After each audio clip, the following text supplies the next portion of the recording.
صدام حسین، کسی که به مدت 24 سال قدرت مطلق کشور عراق رو در دست داشت. صدام 5 فرزند داشت که 2 تاشون خیلی معروف بودن. اسم این 2 تا پسر بزرگش اودی و قصی بود. خود صدام حسین گفتنی زیاد داره، اما امروز در مورد یکی از پسرهاش صحبت می‌کنیم، یعنی اودی.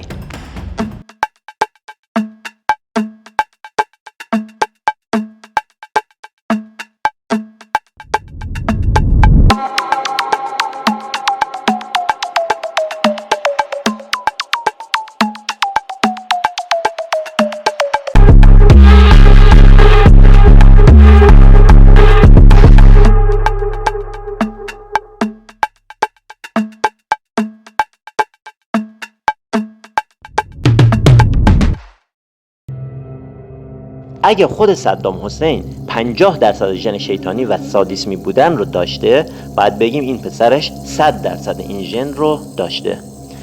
صدام حسین در دوران زندگیش کاملا زندگی مرفه و لاکچری داشت و برای بچه‌هاش هم بهترین امکانات رو فراهم کرده بود، مخصوصا اودی که پسر بزرگترش بود. اودی وضعیت روانی خوبی نداشت و یک سادیسمی به تمام معنا بود. حتی اطرافیانش هم بعداً گفتن این بشر سادیسم داشته. اگه نمیدونی سادیسم چیه، باید بگم که سادیسم یک بیماری روانیه که بیمار از زجر کشیدن دیگران لذت میبره و همیشه دوست داره اطرافیانش رو زجر بده. اودی هم که چون پسر بزرگ صدام بود و همه از اون میترسیدن، از همون دوران کودکی احساس میکرد که جانشین پدرشه. این تصور بهش احساس قدرت و اعتماد به نفس بی‌نهایتی میداد و تبدیل به یک شیطان واقعی شده بود. اطرافیانش هم اینقدری ازش میترسیدن که حتی در خلوت خودشون هم در مورد اون جرئت نداشتن چیزی بگن، چون میترسیدن این بفهمه و بیاد اونا رو بکشه. از طرفی اودی خیلی هم خوشگذران بود، همیشه و اکثر روزا در حال پارتی گرفتن بود، اونم چه پارتی هایی که اودی میگرفت خیلی از دخترای جوون رو دعوت میکرد و کسی هم جرأت اینو نداشت که بگه نمیام. انواع مواد مخدر و مشروبات الکل هم توی مهمونی‌ها پیدا میشد. یکی از بزرگترین علایق اودی فوتبال بود، به طوری که روی تیم‌های عراقی شرط بندی می‌کرد و اگه تیمی که روش شرط بندی کرده بود میباخت، ماموراش رو میفرستاد سراغ کسی که باعث باخت اون تیم شده بود. مثلا اگه کسی پنالتی رو خراب کرده بود، ماموران اون بازیکن رو می‌آوردن پیش اودی و اودی خودش اون بازیکن رو شکنجه می‌کرد. جالبه بدونی که اودی تحصیل کرده هم بود، ولی هیچ بار علمی در زمینه مدرکی که گرفته بود نداشت. اون در سن 19 سالگی مثلا در بهترین دانشگاه عراق قبول شد و وارد رشته مهندسی مکانیک در دانشگاه بغداد شد، ولی حتی یک روز هم سر کلاس نمیره و بعد از 4 سال مدرک مهندسی مکانیکش رو هم میگیره و حتی جشن فارغ التحصیلی هم میگیره و لباس دانشجوی فارغ التحصیل رو میپوشه. البته دانشگاه نرفتن و مدرک بی‌اعتبارش به معنی خنگ بودنش نبود، اتفاقا اون خیلی آدم باهوش و تیزی بود و یکی از دلایلی که همه بیشتر ازش میترسیدن همین موضوع بود.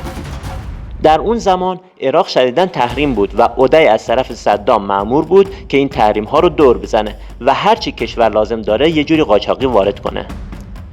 اون از عهده این کار به خوبی برمی اومد، ولی لابلای جنسای قاچاقی که می آورد کلی وسایل تفریحی رو هم با خودش و برای خودش وارد عراق میکرد. مثلا یه بار 50 تا ماشین سوپر لاکچری و گرون قیمت آورد. یکی از معروفترین اون ماشین ها مدل فراری F40 بود که همین الان هم 3 میلیون دلار قیمتشه.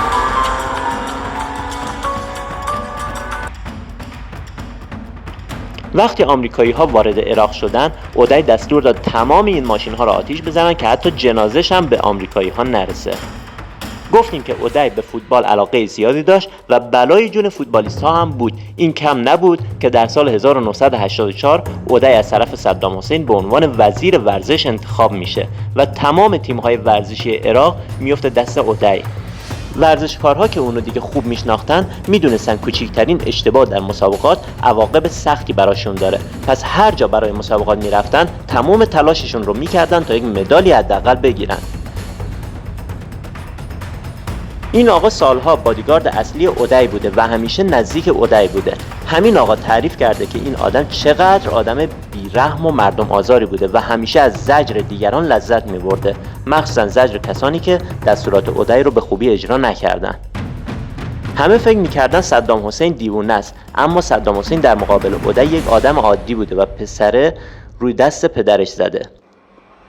حتی خود صدام حسین هم اینو خوب میدونست که اودی آدم عادی نیست.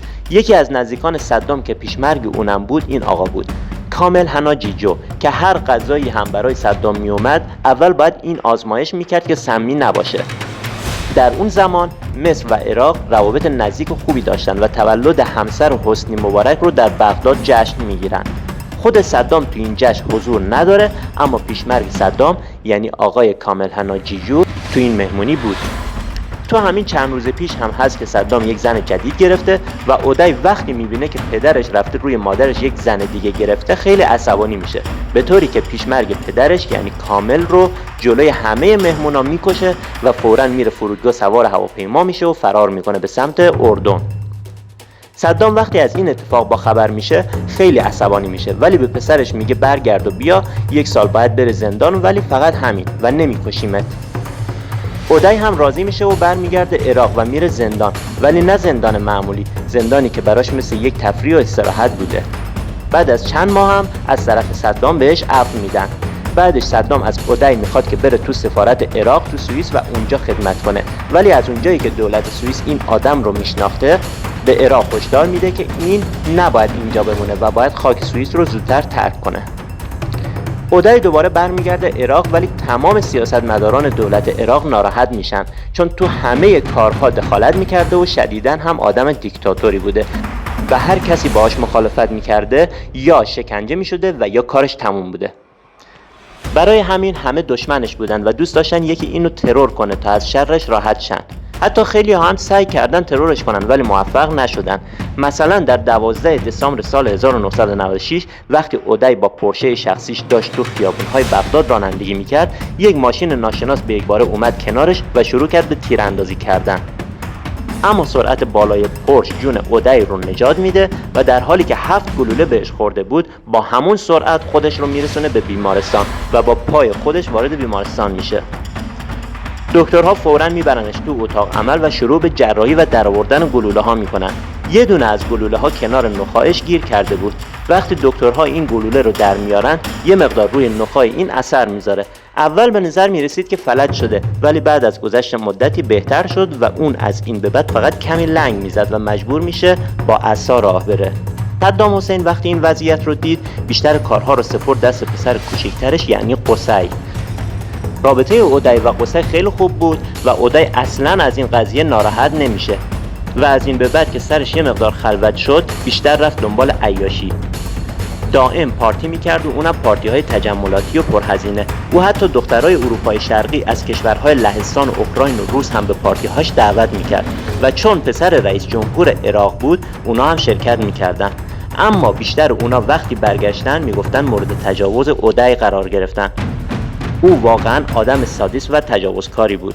یکی از اخلاقای سادیسمی که اودی داشت این بود که وقتی اون با یک نفر توی یک مهمونی دوست میشد براش یک نوشیدنی مخصوص سفارش میداد. این نوشیدنی از یک لیوان بزرگ پر از ودکا و ویسکی و کنیاک و برندی بود که با آبجو مخلوط میکردن. اون شخصی که میخواست با اودی دوست بشه بایستی تا آخر اینو میخورد و خوردنش هم اجباری بود. کسی جرأت اینو نداشت که بگه نمیخورم و یا نمیتونم. با این کار اودی میخواست ظرفیت اونا رو بفهمه. البته اون اگه قرار بود با دختری تو مهمونی دوست بشه یک نوشیدنی مخصوص دیگه برای اونا داشت. یک نوشیدنی سنگین با 90% الکل که هر آدمی میخورد کاملا کنترلش رو از دست میداد و کاملا مست میشد. یکی از بزرگترین تفریحاتی که اودی داشت وقتی بود که صدام حسین دستور شکنجه یکی از مخالفاش رو صادر میکرد. اودی وقتی میدید پدرش میخواد یکی رو شکنجه کنه خیلی خوشحال میشد و خودش مأموریت رو به عهده میگرفت. همونطور که هر بالا رفتن یک سرازیری داره بالاخره دوران سقوط صدام و پسرهاش هم رسید. در سال 2003 سالی که آمریکایی ها وارد عراق میشن صدام با خانواده‌اش مخفی میشن. پسرهاش میرن توی موصل مخفی میشن، ولی چون دشمن زیاد داشتن و خیلی از عراقی‌ها از اینها و مخصوصا اودی بعدشون میومده زود جاش رو با آمریکایی‌ها لو میدن. آمریکایی‌ها هم میرن دور خونه‌ای که این دوتا برادر توش مخفی شدن خونه رو محاصره میکنن و منفجرش میکنن. صدام حسین وقتی این خبر رو میشنوه از هم میپاشه و ضربه خیلی بدی میخوره و بعد از 5 ماه خودش هم پیدا میکنن و دستگیر میشه و چند سال بعد هم که اعدامش میکنن. ممنون از اینکه تا این لحظه با من همراه بودید. خدا نگهدار.